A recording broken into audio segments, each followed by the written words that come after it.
네, 안녕하십니까. 그러면 지금부터 한중수교 30주년 기념 2022년 신학박물관 학술 대회를 시작하도록 하겠습니다. 오늘의 발표 주제는요, 박제가와 한중무견이라는 주제로 이제 발표회가 진행되겠습니다. 그 박제가라는 인물은 이제 북학파의 선두이자 또 조선 지성사에서 가장 많은 중국인과 이제 교류한 문인들입니다. 그래서 오늘 발표를 통해서 박제가에 대해서 더 깊이 이해하고 또 한중 교류에 대한 그런 좋은 배움의 시간이 되기를 바라겠습니다. 오늘 뭐 실학 이제 그 후손들을 비롯해서 또 많은 분들께서 참여를 해 주셨는데요. 이렇게 먼 걸음을 또 와 주셔서 감사하게 생각합니다. 그러면 먼저는요. 실학 박물관장으로 계신 정성희 관장님께서 개회사를 진행해 주시겠습니다.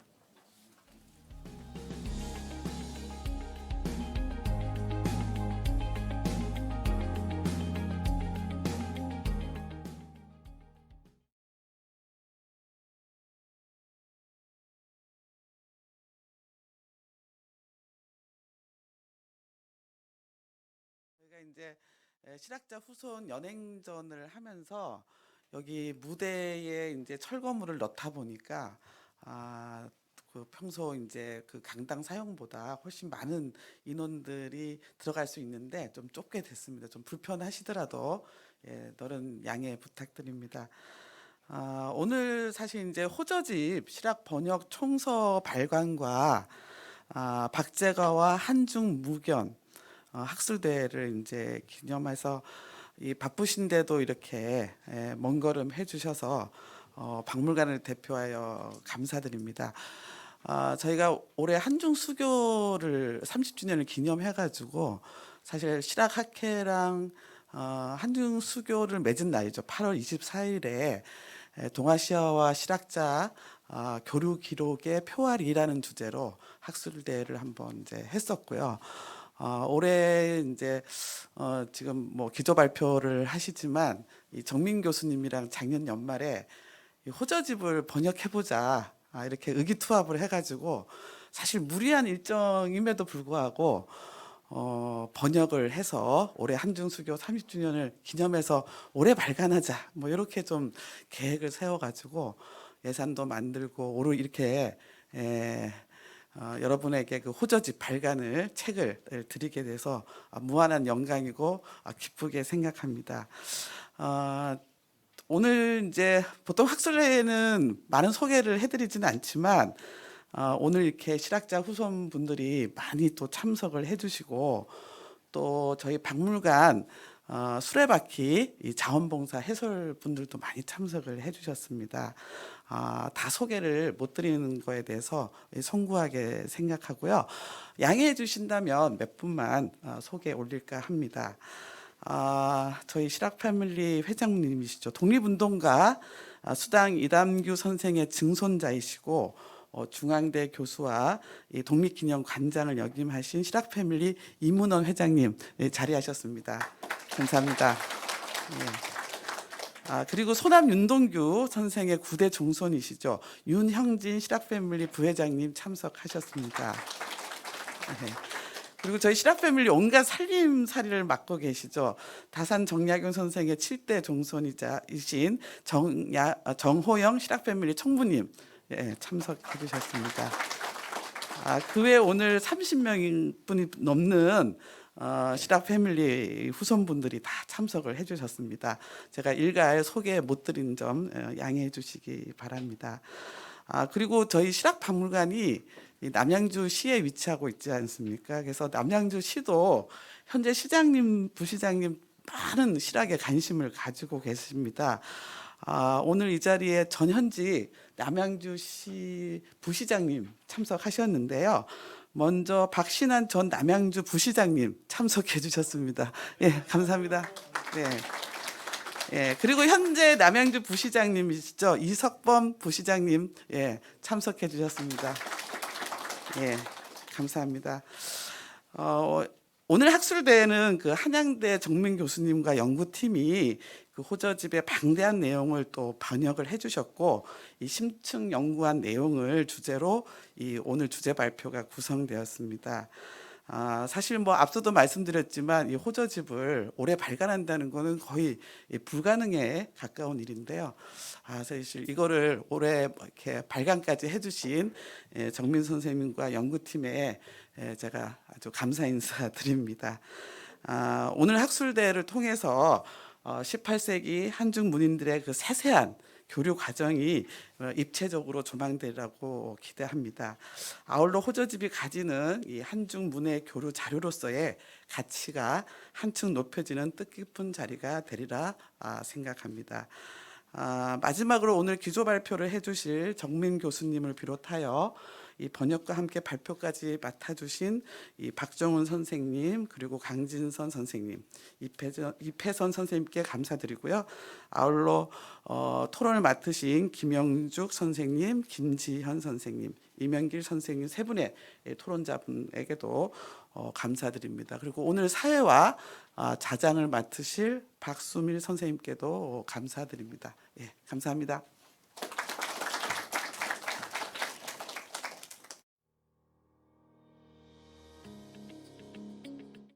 그러면은 이제 본격적으로 그 호저집 완역 기념 주제 발표를 시작을 하도록 하겠습니다.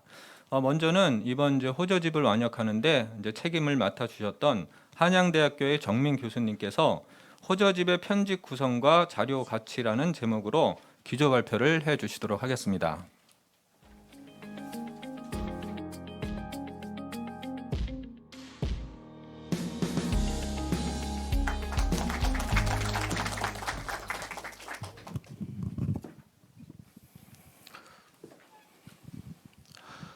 네, 이렇게 뵈서 반갑습니다. 저는 관장님, 저는 이거 좀 벗어도 되나요? 네, 거리가 있으니까. 지난 한 2년간 호저집 강독을 계속 해와서 이렇게 이제 어렵게 마치게 되었습니다. 보통 사람들이 안 할 때는 안 하는 이유가 있었는데 그것도 모르고 만용을 부렸다가 크게 고생을 했습니다. 오늘 이제 세세한 부분은 이제 다른 발표자들이 정리를 해주겠고, 저는 전반적인 개괄과 의미, 가치 이런 면에서 포괄적으로 말씀을 드릴까 합니다. 호저집 6권 2책은 초정 박제가의 셋째 아들 박장암이 부친과 중국 문인과의 교류 기록을 시기별 인명별로 정리한 필사본입니다. 1809년 5월에 편찬이 되었고요. 호저라는 말은 버사이의 마음을 담아 주고받은 물품을 가리키는 말로 깊고 두터운 우정의 교류를 가리키는 뜻으로 흔히 씁니다. 연행의 역사에서 개인으로 중국 문인과 나눈 교류의 폭이 앞뒤를 통틀어서 박제가를 능가하는 경우는 거의 찾아볼 수 없습니다. 박제가는 놀라운 시문 창작 능력과 풍부한 학식, 천재적인 순발력으로 청조 문인들과 시문 창화와 필담을 나누었고, 이것으로 단번에 그들을 매료시켰습니다. 북경 유리창 거리에 이른바 박제가 신드롬이라고 할 만한 현상이 생겨났을 정도였고, 그와 교류를 나누기 위해서 서로 경쟁을 했고, 심지어는 쟁탈전이 벌어지기까지 했습니다. 신문을 보내 적극적인 교류를 청하기도 했고, 귀국 후에도 많은 사람들이 지속적으로 인편에 소식을 전해왔습니다. 이렇게 오간 많은 자료들이 집안에 산더미처럼 쌓여 있었고, 박제가는 그 산더미 같은 자료들을 생전에 책자로 묶을 생각으로 1차 정리를 해두었던 것으로 보입니다.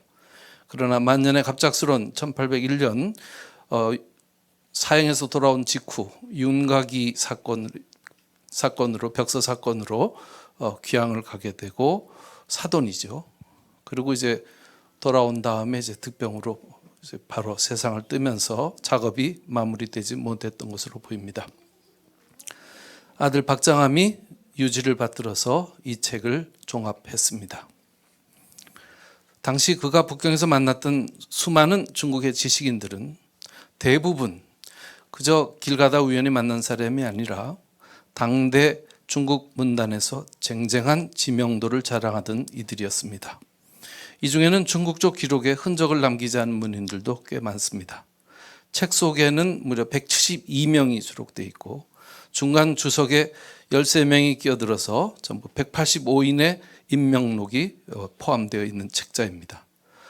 이것은 그대로 18세기 중엽에서 19세기 초에 이르는 청조 학계와 문단의 거공 명수들을 전부 망라하고 있는 임명록에 해당합니다. 이 글에서는 호저집의 유전경이 이게 어떻게 해서 이제 남아 있게 됐는지, 박제가의 연행과 호저집의 편찬 경위 및 구성, 그다음에 주요 내용과 자료 가치를 개괄적으로 살펴보는 것으로 발표를 하겠습니다. 10쪽 넘어가죠. 이 책은 현재 미국 하버드 대학의 옌칭 도서관에 전집이 유일하게 남아 있고, 이번 지금 맞은편 전시장에 호저집 한 권 연민문고에 있는 한 책이 지금 현재 전시되어 나와 있습니다. 그건 완질이 아니고 절반만 남아 있는 책자입니다. 이 책은 하버드 옌칭 도서관에 있는 이 책자는 경성제국대학 교수 후지스카 지카시가 소장했던 책이고, 표지도 그의 친필이고 수택본입니다. 책 곳곳에 붉은 잉크로 쓴 후지스카의 친필 메모가 무수히 많이 들어가 있습니다. 그 다음에 꽂혀 있는 메모지도 여러 개가 들어가 있습니다. 현재 그대로 남아 있습니다. 또 연민문고본 한 책본은 사실 그동안 존재가 전혀 알려지지 않았고요. 이것은 윤주찬이라고 하는 강진의 아마 다산 제자 후손가에서 전에 그 후손가와 관련되는 후손으로 보여지는데요. 이분은 고종 때 주사벼슬을 거쳐 중추원 의관을 지낸 분으로 알려져 있습니다. 어떻게 해서 이 자료가 그분의 소장이 그분이 가지고 있게 됐는지는 알려진 내용이 없습니다. 1921년부터 후지스카는 23년까지 2년간 국가의 그 북경 주재 해외 연구자 자격으로 일본 정부의 지원을 받아 북경에 이제 머물게 되고, 이때 그는 수백 차례 유리창 서점을 들락거리면서 건융 가경 연간의 청조 문집 원각본들을 수집해서 2년이 끝나고 일본으로 돌아갈 때는 몇만 권의 원각본을 수장해서 기차 한 2칸을 실어가지고 꽉 채워서 내려왔다고 하죠. 이때 23년 북경 유리창 서점가를 순례하다가 후지스카가 진전이라는 청나라 문인의 간장문초라는 책을 보다가 그 책의 맨 첫 페이지에 정유고락서라는 글이 실려 있고, 이게 이제 박제가의 문집에 대한 그 서문이 이제 청나라 문집의 첫 페이지에 딱 실려 있는 걸 보고 이게 누구지? 하고 이제 깜짝 놀라서 이제 기억에 놔두었던 것이죠. 그러다가 26년 4월에 경성제국대학이 이제 그 주비위원회가 이제 만들어지면서 그 교수로 부임 오게 됩니다. 그래서 이때 이 양반이 결국은 또 우리나라 고서점을 뒤지면서 이제 고서 탐방에 나서게 되는데요. 그때 서울 한남서림에서 사가시라는 시집을 처음 보게 되고, 여기에서 이제 박제가라는 이름과 다시 만나게 됩니다. 그래서 이 사람이 바로 정유고락서 그 진전의 문집에서 봤던 그 사람이구나 하고 이제 찾아서 온통 수소문을 하기 시작하면서 얼마 지나지 않아서 정유각 시집, 문집, 북학의, 호저집까지 그의 손에 들어가게 되죠. 그리고 심지어는 여기 나와 지금 전시에도 카피본이 나와 있습니다만은 나빙이 그려준 박제가의 초상화까지 전부 후지스카의 손에 이제 소장이 되게 되죠.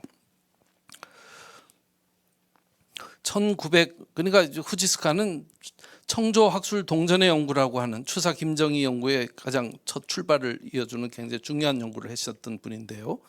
이분이 이제 48년에 세상을 뜨고 그의 집안이 이제 먹고 살기 힘드니까 그 집안에 소장되던 희귀본 필사본들이 꽤 시장에 많이 나왔습니다.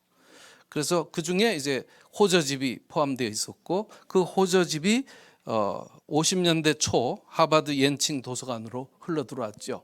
이게 흘러 들어온 내력을 제가 이제 옌칭에 가 있으면서 그 관장 아카이브를 다 뒤져가지고 한번 찾아봤습니다. 찾아봤더니 50년대 이제 중국이 공산화가 되면서 중국이 이제 적성 국가니까 자기들이 책을 일체의 모든 걸 수입할 수가 없는데 연구를 해야 되니까, 그래서 이제 그 중국 고서의 구매선을 홍콩과 일본으로 바꾸게 됩니다. 그때 이제 전후의 경제가 이제 완전히 붕괴된 일본에서 그 많은 고서들이 쏟아져 나왔죠. 그래서 이걸 이제 일본 도서 출판 무역 주식 회사라고 하는 하나의 어떤 에이전시를 설립해서 이 사람들이 일본 전역에 흩어나온 고서들을 다 모집을 사서 이것을 이제 중국 도서관에다 다 팔았습니다. 그래서 이제 카탈로그가 그 당시 카탈로그가 옌칭 도서관 아카이브 속에 다 남아 있습니다. 가격까지 다 있습니다. 그래서 제가 2012년에 옌칭 연구소에 1년간 체류하면서 옌칭 도서관을 뒤져서 무려 56종 200여 권의 후지스카 소장본을 찾아냈습니다. 이 찾아보니까 이게 뭐 후지스카 소장본이라고 적혀 있지는 않거든요. 그런데 이제 포갑이나 제첨이나 그다음에 그 중간에 들어가 있는 메모의 특징이 아주 뚜렷합니다. 그래서 그 특징을 가지고 찾아서 한 200여 권의 책을 찾아냈습니다. 심지어는 추사의 소장인이 찍혀 있는 추사가 아주 자랑했던 소장인이 찍혀 있는 4종의 책자가 옌칭 도서관에 소장되어 있었습니다. 어이가 없는 건 그중에 2종은 일반 대출 도서로도 다 꺼내볼 수 있을 정도로 고서로 분류도 안 돼 있습니다. 그래서 제가 있는 동안에는 그 책을 아예 저희 집에 갖다 놓고 그 기운을 받아서 공부하겠다고 했었는데요. 후지스카는 그의 소장본 곳곳에 친필 메모지를 끼워 놓거나 행간에 잉크로 참고사항을 잔뜩 적어 놓습니다. 원문을 일일이 대조해서 오자를 다 교정해 놨고요. 구분을 위해서 붉은 종이를 네모지게 자른 표지를 붙여 놨습니다. 인물 정보나 교감 내용 등 참고사항을 적은 내용도 상당합니다. 그래서 그중에 보면 어떤 책 몇 페이지에 이런 내용이 나온다. 누구 문지 권 몇에 이것과 관련된 시가 있다. 그래서 중국 사람의 그 시집의 그 권을 찾아보면 이 호저집에 실린 시와 관련되는 시의 원각본에 실려 있는 것들이 딱 나옵니다. 그 옌칭에는 그게 다 있기 때문에 바로 현장에서 대조해 가지고 이제 앞뒤를 맞추는 그런 작업도 했었죠. 그래서 이제 호저집에 보면 중간에 원적 원래 그 진적은 망한녀에 소장되어 있다. 망한녀가 자기 당호거든요. 그래서 이제 자기가 직접 가지고 있던 원적에 대한 설명도 이렇게 해놔서 그때 이제 제가 이 자료를 보고 이걸 번역하지 않을 수 없겠다 이런 생각을 이제 하고 오랜 시간이 걸려서 이제 작업을 마치게 되었습니다. 13쪽 편자 박장함에 대해서 이렇게 쭉 써놨는데요. 이 부분은 우리 이제 강진선 선생님이 조금 있다가 박장함만 가지고 전문적으로 발표를 할 테니까 제가 따로 더 보태지는 않고 이 부분은 생략하겠습니다. 17쪽으로 넘어가겠습니다. 박장함은 도대체 어떤 편집 원칙과 원리에 의해서 이 어마어마한 자료들을 이게 정리했을까? 6권 2책인데요. 이제 나중에 책을 보시면 아시겠지만 한 책, 2책으로 되어 있는데 이 2책에서 제 1책은 찬집이고 2책은 편집입니다. 그래서 찬집과 편집으로 구분이 되어 있는데요. 각 책은 또 연행 시기별로 권 1, 권 2, 권 3으로 이렇게 시기별로 구분을 해놔서 아주 체계적인 일목요연한 정리가 되어 있습니다. 박장함은 호저집에 모두 172명에 달하는 인명 정보를 수록하고 있습니다. 이것이 한 사람의 교유 네트워크라고 믿기에는 정말 놀랄 정도의 방대함을 자랑하고 있고요. 박장함은 그 집안에 남아있는 친필 신문 끝에 있는 서명이나 거기에 찍혀있는 인장 정보까지 다 모아서 인적 사항을 다 정리하고 있습니다. 때로는 낡은 종이 조각에 적힌 알아보기 힘든 남필 메모를 끌어오기도 했습니다. 그것마저 없을 때는 그냥 이름만 남겨두었습니다. 훗날의 고증을 기다린다 이렇게 했죠. 그래서 78년과 1801년의 경우에는 박제가가 초벌로 정리해놓은 그 시 어느 정도 있었고 그 메모가 있었던 것으로 보입니다. 박제가가 제가 볼 때는 이제 사람별로 이렇게 약간의 묶음을 이렇게 해놨던 것으로 보이고요. 그것을 가지고 중간중간에 이제 박제가 메모해 놓은 것이 있었습니다. 이 사람 내가 언제 만났고 이름 뭐고 어떤 사람이다 이런 메모들을 다 모아 놓은 것을 했는데 실제로 시 한 수 같은 것이 이제 이런 큰 종이에 적혀 있으면 책에다 적으면 한 서너 줄 정도면 끝나지 않습니까? 대술 정도니까 이 호저집에 실리는 걸 원본을 다 해놓으면 그냥 이렇게 수북한 무더기가 되는 그런 분량을 이 작은 책자에다가 다 묶어 넣을 수 있었던 것이죠. 박제가는 그다음 그냥 좀 넘기겠습니다. 18쪽 셋째 줄에 수록된 인명은 대부분 박제가가 연행 당시에 직접 만난 사람들이고 직접 만나지 못했던 사람 8명에 대해서도 정리를 해놓았습니다. 편집과 찬집은 어떻게 구분했을까? 제1책 찬집은 과거 그 찬집은 뭐냐면 인명록이고요. 편집은 수창록입니다. 그러니까 만났던 사람들이 이 사람이 이름은 뭐고 고향은 어디고 어떤 출신이고 이 사람은 어떤 사람이다라는 것에 대한 설명을 쫙 해놓은 것이 제1책입니다. 그러니까 1책은 인명록이고 그다음에 2책은 뭐냐면 이 사람들과 박제가 사이에 주고받았던 신문을 사람별로 모아놓은 것입니다. 그러니까 이제 인명록을 확인한 다음에 그다음에 뒤로 가면 그 순서대로 그 사람과 주고받은 작품들이 패키지로 딱딱 묶여져 있는 그런 구조로 돼 있어서 이게 한꺼번에 다 놓으면 너무 산만하고 잡다해지는데 그것을 막기 위해서 인명록은 인명록대로 권 1에서 묶고 1책에서 묶고 그다음에 수창록은 2책에서 묶는 그런 합리적인 방식으로 정리가 되어 있습니다. 그래서 찬집에는 과거 급제 등수까지 나오고 이름과 호, 관직, 출신, 생애 정보를 다 모았습니다. 찬집은 철저히 교유 인물 소개에만 초점을 두었고 여기에 이제 객관적인 생애 정보와 박제가의 시선에 포착된 판단 정보. 박제가가 회인시를 쓰거든요. 내가 만났던 중국 사람에 대한 기록 이렇게 시를 많이 연작시를 남겨뒀는데 그 연작시에 대해서는 조금 이따 이제 박종훈 교수가 발표를 할 테니까 그때 조금 더 들을 수 있으시겠습니다. 그리고 제2책 편집은 박제가와 각 인물의 교유 자치를 이제 수창 내용으로 정리했는데 박제가에게 그들이 보낸 신문과 편지, 재평 이걸 싣고 여기에 대한 박제가의 답장이 남아 있을 경우에는 거기에 이제 부록으로 박제가의 그까지 이 편지에 대한 답장은 이렇다 해가지고 이제 문답이 딱 맞게 이렇게 조리를 갖춰 놓았습니다. 이 결과 편집에는 박제가와 교유한 172명의 문인들의 교유 신문이 빠짐없이 실렸고 이 중에는 이제 40편의 편지까지 포함되어 있습니다. 정리하면 이렇습니다. 찬집은 박장함이 부친의 메모와 관련 기록을 조사해서 인적사항, 판단 정보를 인명별로 정리한 것이고 편집은 집에 있던 자료를 찬집의 인명 순서대로 배열해서 당사자와 박제가 사이에 오간 수창신문 및 편지를 옮겨 적은 것입니다. 그래서 찬집으로 인물을 파악하고 편집에서 구체적 교유의 내용을 확인하는 방식으로 편집되어 있습니다. 아주 짜임새 있는 편집입니다. 20쪽이요. 주요 내용을 가볍게 일별해 보겠습니다. 자세한 내용들은 이제 발표자들이 개별적으로 할 테니까요. 두째 줄에 보면 그 서문에서 법례에서 선군께서 여러 사람들을 그리워했던 것과 여러 사람들이 성군을 사모한 것을 그 모든 기록들을 이렇게 그냥 없어지게 할 수는 없었다. 그래서 이것을 정리했다라고 했고요. 그래서 박제가 자신이 이걸 정리하려고 했던 것인데 사돈인 윤가기의 흉서 사건과 연루되었다는 혐의로 종성에 유배되었는데 이 윤가기라는 인물은 여러 가지로 박제가의 만년과 관련해서 살펴볼 지점이 굉장히 많은 인물이었고 윤가기는 사실은 연암 박지원 그룹과 굉장히 가까운 교분을 가졌던 인물입니다. 심지어는 그 연암 박지원 이분은 그러니까 결국은 이렇게 죽어 돌아가셨기 때문에 문집이 남아 있지 않거든요. 싹 다 말소가 돼 있는데 이 양반의 쓴 시 열몇 수가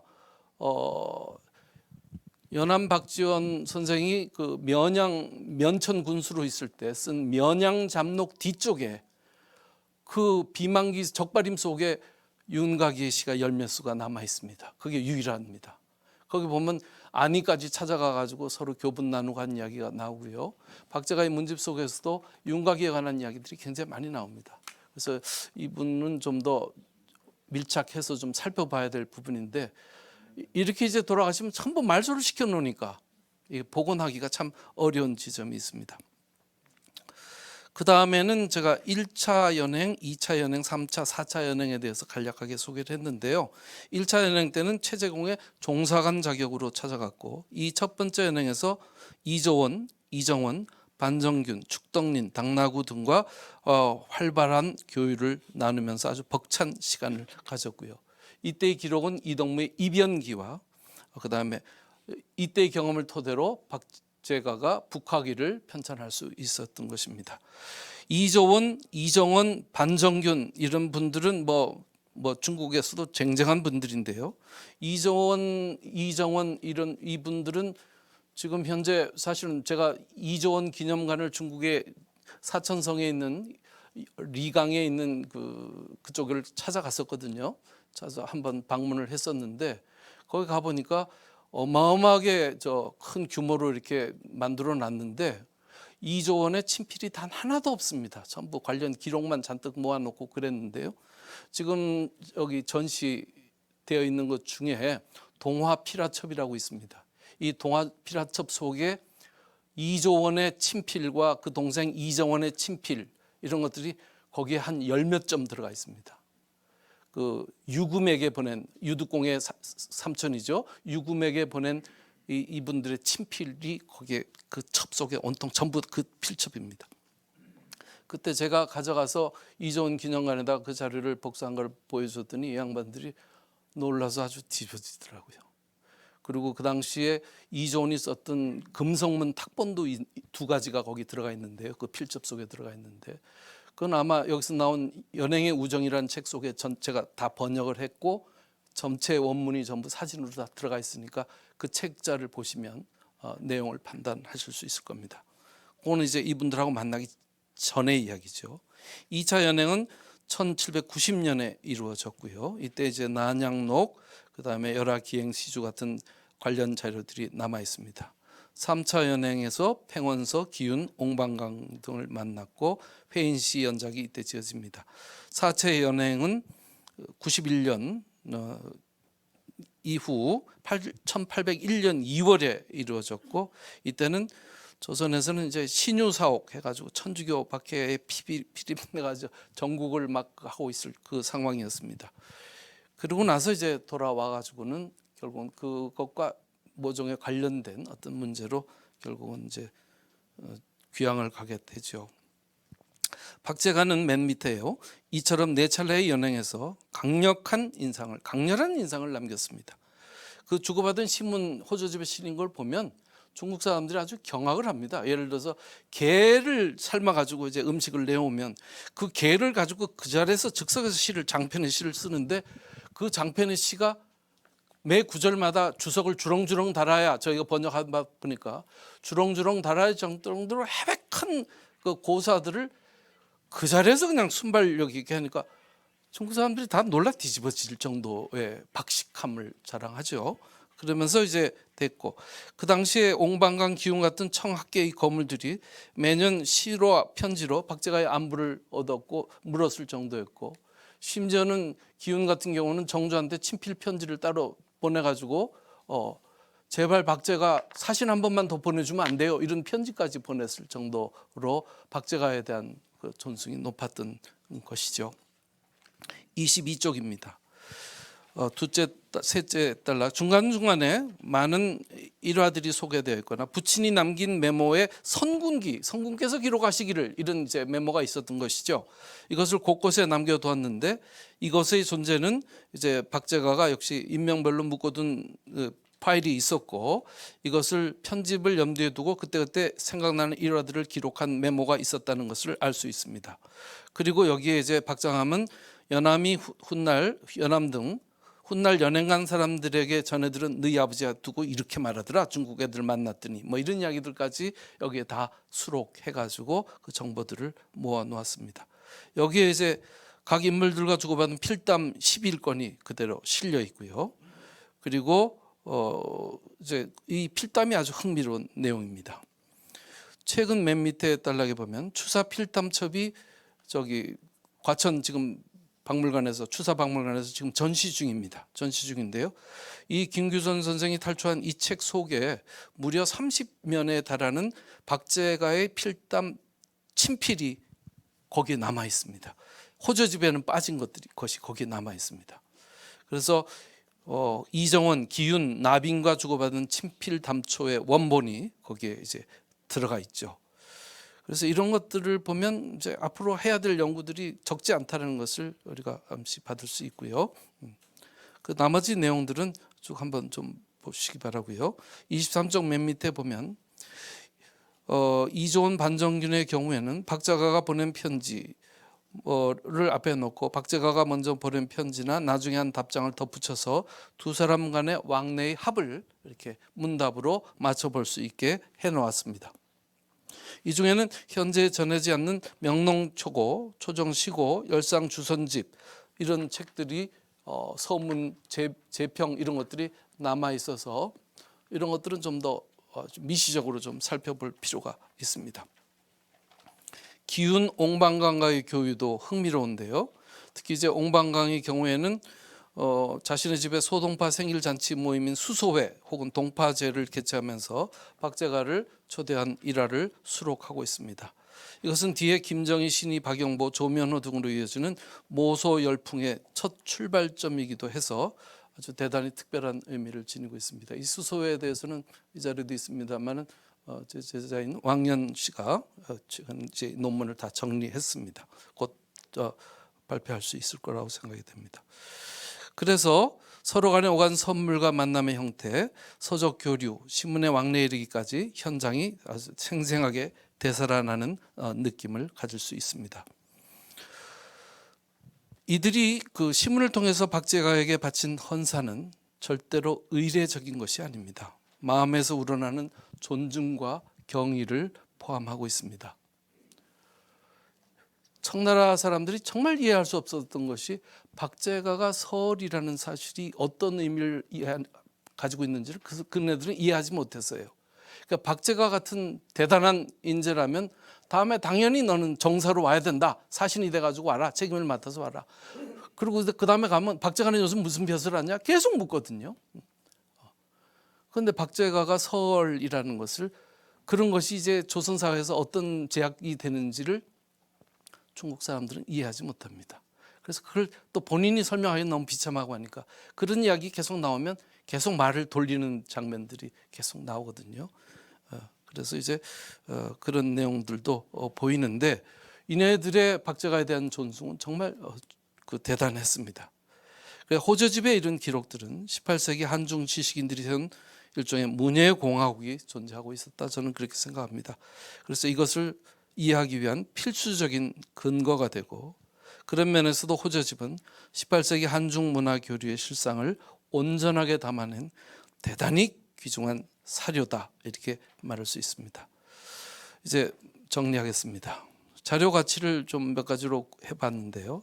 첫 번째, 호저집은 달리 유래를 찾을 수 없을 만큼 풍부한 문화 교류의 생생한 증언집이다 이렇게 말할 수 있겠습니다.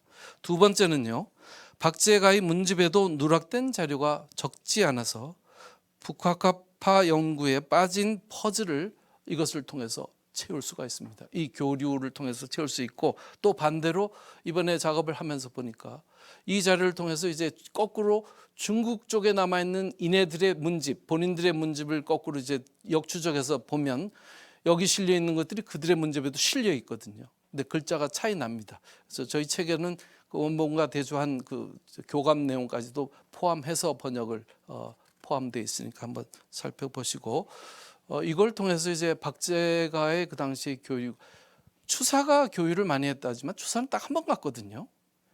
그리고 그 다음엔 다 간접적인 것이기 때문에 박제가하고는 비교할 수가 없습니다. 세 번째는요, 한중 지식인의 교육 계보와 맥락을 추적할 수 있게 해준다는 것입니다. 그 다음에 네 번째는 옥만강, 완원, 조강, 황비열 같은 학자들은 를 매개로 해서 다음 세대 추사로 이어지는 가교 역할을 한 경과를 우리가 파악할 수 있다는 것입니다. 호저집을 통해서. 그러니까 호저집에는 추사와도 같이 교류를 나눴던 인물들이 계속 나오거든요. 그러니까 이제 박제가가 이렇게 인계해준 이렇게 그 인맥으로 연결되는 그 교유상을 이 책을 통해서 다시 복원해 볼 수 있다, 이런 것이죠. 그 다음에 5번째, 이들 사이에 오간 시문과 예물, 서간 등을 통해서 그 당시에 이네들의 어떤 관심사, 문화 취향, 공통 관심사 이런 것들을 확인할 수 있는 점도 굉장히 이 자료의 가치라고 생각합니다. 이렇듯 호저집에는 18세기 조청 문인의 교류 양상과 그 세부가 이제 입체적으로 조망 가능하게 정리되어 있습니다. 이번 호저집의 완역을 계기로 해서 박제가를 중심으로 한 한중 문화 교류의 전반적 흐름과 윤곽 파악이 가능하다고 생각되고요. 최근 이제 추사박물관에서 펴낸 박제가 필담 담초의 발굴 소개를 통해서 호저집의 연구는 이제 이런 자료들과 연계해서 좀 더 이제 본격적인 관심을 요구하고 있다, 이렇게 생각합니다. 그래서 오늘 이 자리를 빌어서 박제가 관련 연구가, 사실은 박제가 연구가 그렇게 활발하지 않거든요. 그 비중에 비해서 활발하지 않은 이유가 너무 어려워서 그렇습니다. 그다음에 너무 복잡하니까 맥락을 잡기가 어려워서 사실 손을 댈 수가 없어서 이제 그랬는데, 이번 이제 번역이 다 이제 마무리됐고, 저희가 한 10여 년 전에 박제가의 정유각집도 저희 팀에서 3권으로 해서 간행을 했거든요. 그래서 이제 그 책과 이번 이 호저집을 통해서 전부 이제 박제가의 전체 면모가 이제 일목요연하게 잡힐 수 있게 되었다고 생각합니다. 더욱 이제 연구자들의 활발한 연구를 기대해 봅니다. 고맙습니다.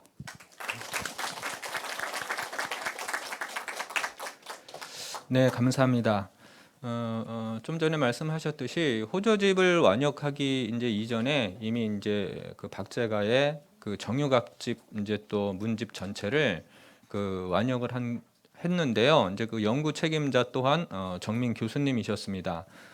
또 그걸 생각해 보니까 이제 연칭 도서관에서 그 오랫동안 이 호저집이 정민 교수님이 오기를 기다리고 있지 않았나, 이런 생각이 얼핏 들기도 했습니다. 자, 그러면은요, 이제 다음은 좀 그 호저집의 구체적인 내용과 이제 교유 상황을 우리가 함께 또 나누어 보도록 하겠습니다. 이 발표해 주실 분들은 앞에 나와서 발표를 할 때는 마스크를 떼고 해도 좋을 것 같습니다. 그리고 이제 좀 진행이 효율적으로 이루어질 수 있도록 그 발표자들은 30분 이내에 발표를 마칠 수 있도록 해 주시면 감사하겠습니다.